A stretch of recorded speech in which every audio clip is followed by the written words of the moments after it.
Hello friend. आज के इस एडिटोरियल से हम लोग चर्चा करेंगे करंट इश्यूज पे। दूसरा, संपूर्ण व्याख्या जो इस एडिटोरियल का होगा वो हिंदी में होगा। तीसरा जो मुख्य एजेंडा है फ्रेंड्स, हम लोग वोकैब की बात करेंगे जो इम्पोर्टेंट वोकैब है। फोर्थ, हम लोग ग्रामर की बात करेंगे फ्रेंड। तो आज का जो टाइटल है पॉजिटिव क्लाइमेट।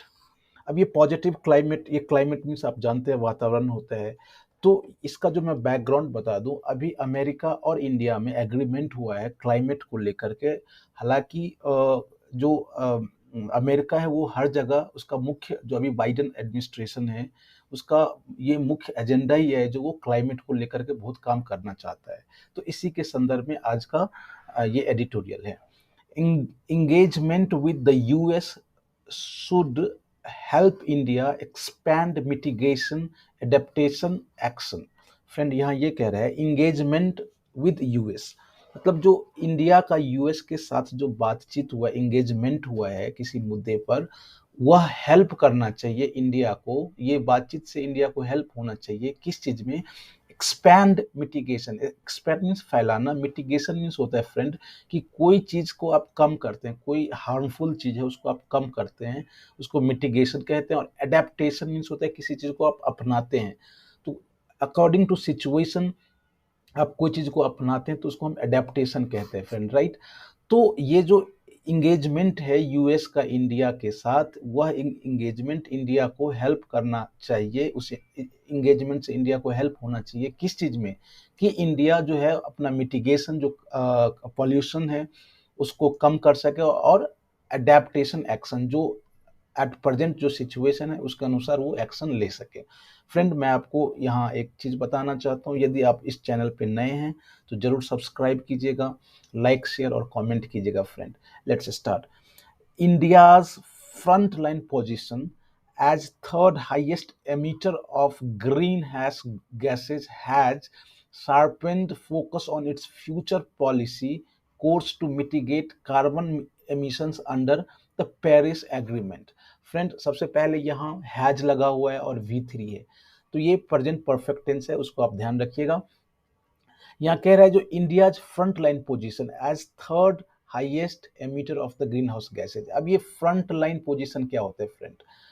अब एक आजकल बहुत ज्यादा ये, जब कोविड-19 था तो हम लोग कहते थे फ्रंट लाइन वर्कर। आप बहुत ज्यादा ये वर्ड सुने होंगे, फ्रंट लाइन वर्कर। जो बिल्कुल आगे होता है कोई चीज में, मुख्य होता है, उसको हम फ्रंट लाइन कहते हैं। तो यहाँ कह रहा है जो इंडिया का जो स्थान है ग्रीन गैस एमिट, एमिट मतलब, एमिटर मतलब होता है जो एमिट करता हो, जो गैस छोड़ता हो, राइट। एमिटर, राइट, उत्सर्जक जिसको हम हिंदी में कह सकते हैं। तो इंडिया का जो पोजीशन है वो तीसरा है ग्रीन हाउस गैसेज में, और ये तीसरा एमिटर होने के नाते इंडिया को ये फ्रंट लाइन पोजीशन बनाता है, फ्रंट लाइनर बनाता है emitter of the green gases में। और ये चीज है इसके कारण जो has sharpened focus, focus means अब इंडिया का जो फोकस है वो बिल्कुल केंद्रित हो गया है on its future policy course to mitigate carbon emission under the Paris agreement.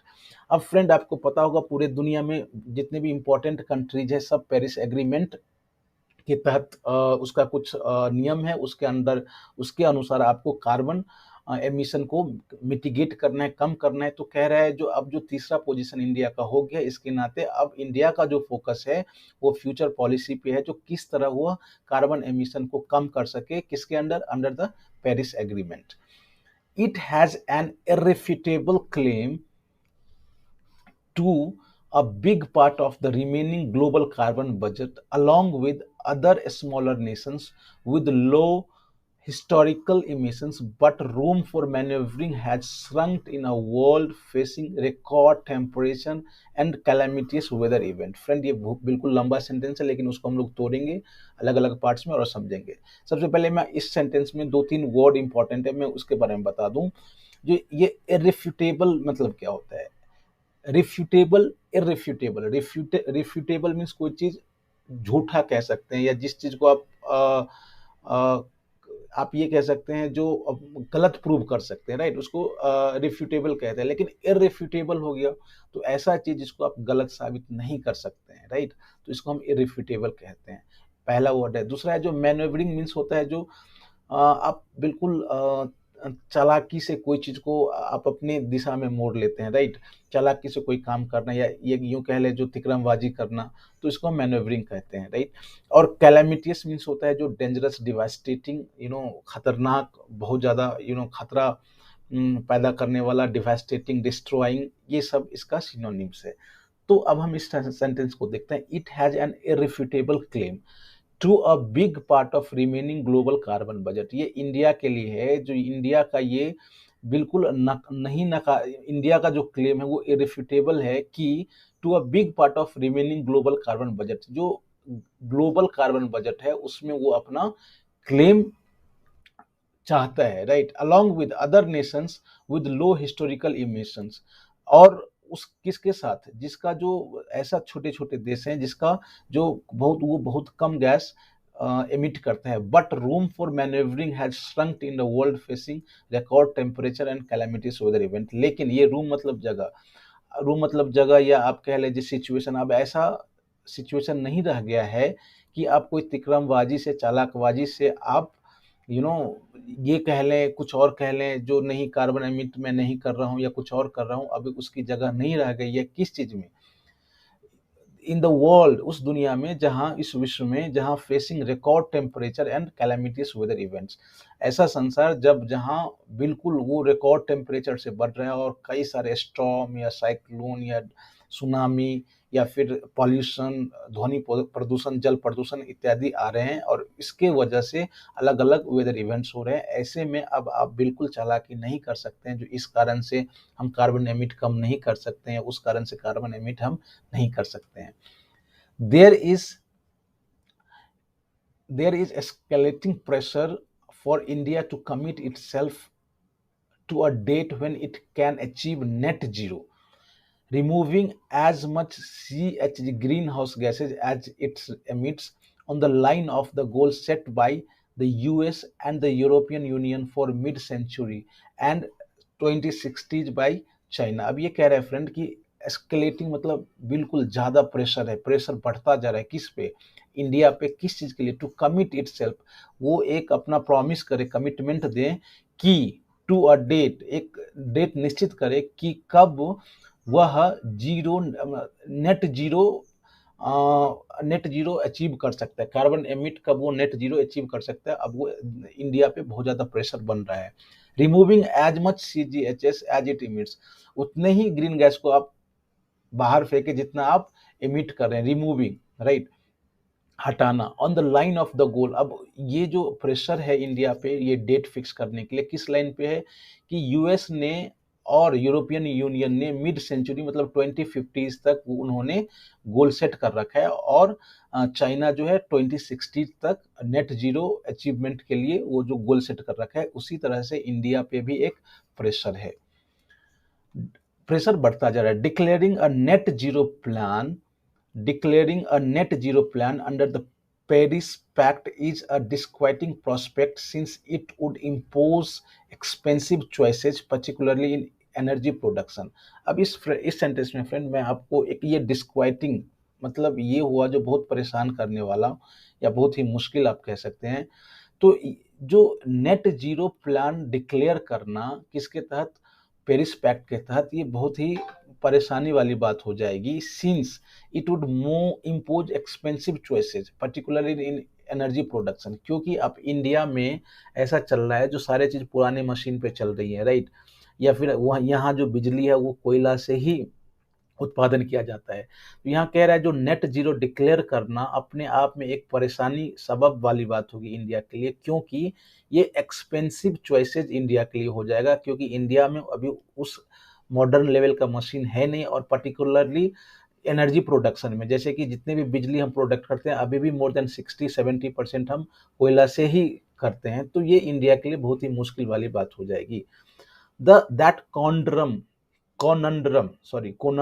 has been addressed at least partially by visiting US Special Presidential Envoy for Climate John Kerry with the promise of financing and technology to make renewable energy the core of the future development। Friend यहाँ मैं आपको ये इस sentence को ऐसे मैं समझाऊं, ये कॉनंड्रम मीन्स क्या होता है, कॉनंड्रम मीन्स कि डिफ़िकल्टी वाली जो सिचुएशन होती है, परेशानी वाली जो सिचुएशन होती है, उसको हम कोनंड्रम कहते हैं, right?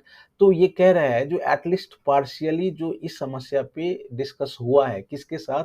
By visiting the US special presidential envoy. Envoy means होता है फ्रेंड कि आप यूँ कह लें जो किसी जो प्रेसिडेंट का संदेहवाहक आप कह लें या रिप्रेजेंटेटिव कह लें, जो क्लाइमेट के लिए जो यूएस का जो प्रेसिडेंशियल एनवॉय है जॉन केरी, उसके विजिट से इस पे बातचीत हुई है और कुछ एटलीस्ट पार्शियली, बहुत हद तक नहीं, कुछ हद तक उस पे चर्चा हुई है। जैसे कि विद द प्रॉमिस ऑफ जो जॉन कैरी है क्लाइमेट एनवॉय, उन्होंने ये प्रॉमिस किया है कि financing and technology to make renewable energy the core of the future development. जो आगे का जो डेवलपमेंट है, आगे का जो विकास है, वो डिपेंड करता है कि कितना एनर्जी है, और जाहिर सी बात वो रिन्यूएबल एनर्जी पे ही बात होगी, तो उसको फाइनेंस और टेक्नोलॉजी देने का उन्होंने प्रॉमिस किया है। तो इस तरह से कुछ हद तक उस पर बात हुई है।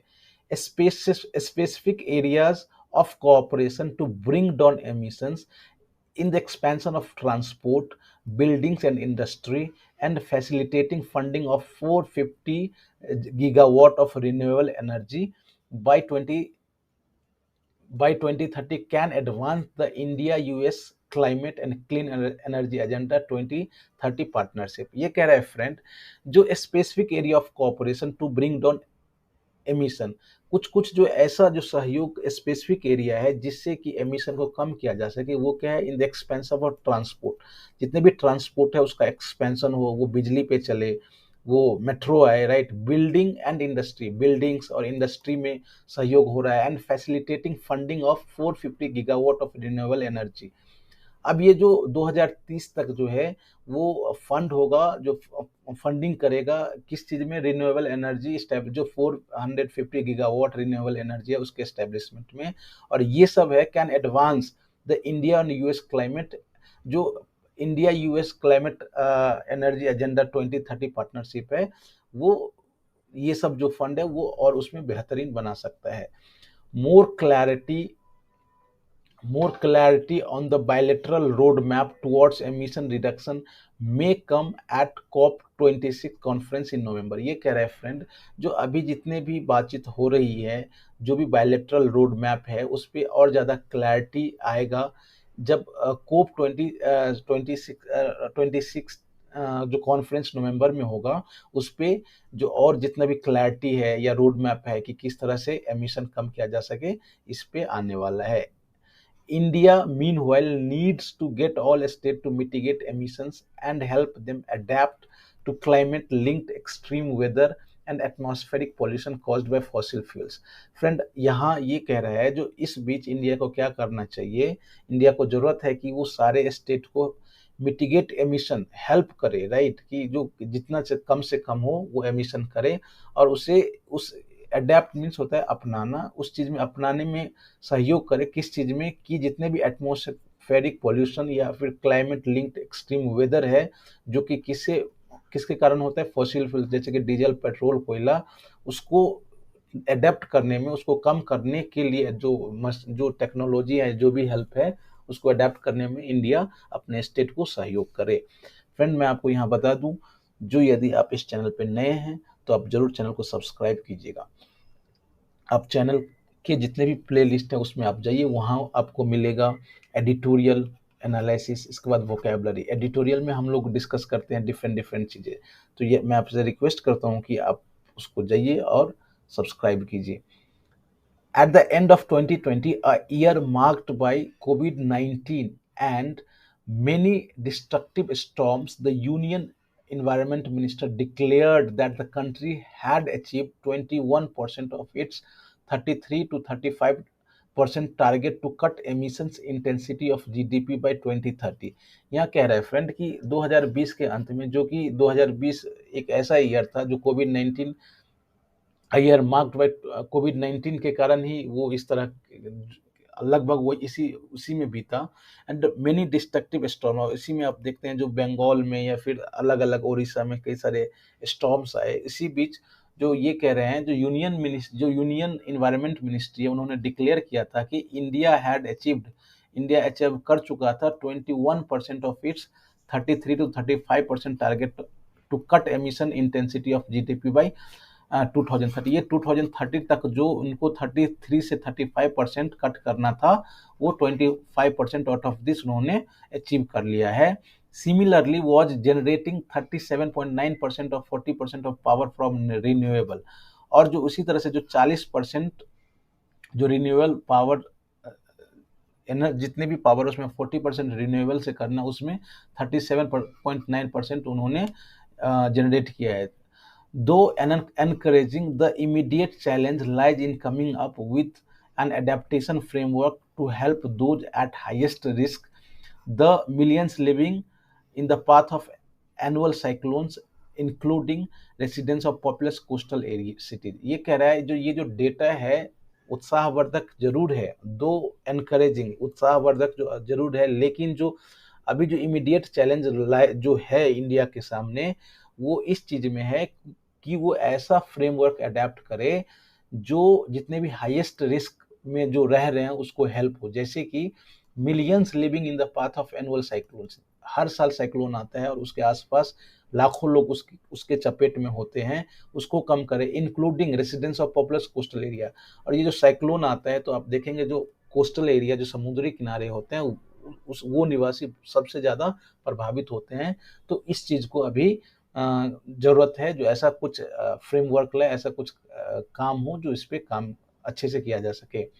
Raising the ability of city administration to handle tens of millions of liters of water regularly dump in just a few days required planning, funding and political commitment. ये कह रहे हैं फ्रेंड, ऊपर तो उन्होंने डेटा जितना है दिखा दिया, लेकिन इसके साथ साथ और कई चैलेंजेस है। पहला तो हमने ऊपर में देखा जो ये जो कोस्टल एरिया वाला है, एनुअल साइक्लोन है। दूसरा यहाँ ये कह रहा है जो raising the ability of city administration, ये सिटी एडमिनिस्ट्रेशन जितने भी शहर में जो जितने भी एडमिनिस्ट्रेशन है उसको उसके एबिलिटी को हैंडल किया जा सके।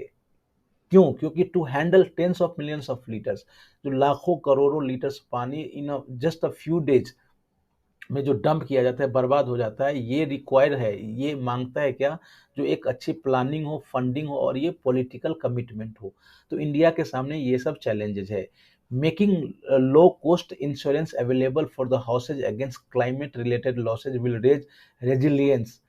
ये कह रहा है जो लो कॉस्ट कम दाम वाला इंश्योरेंस जो कि किसके लिए हो, घर के लिए हो, किसके खिलाफ, जो क्लाइमेट से जो घर बर्बाद होता है, और इंश्योरेंस यदि बन जाता है तो ये जो एक रेजिलियंस मीन्स होता है जो जैसे कि कोई चीज के सामने आप टिके रहते हैं, राइट, चाहे वो बीमारी हो या कोई सिचुएशन हो, आप रेजिलियंट हैं।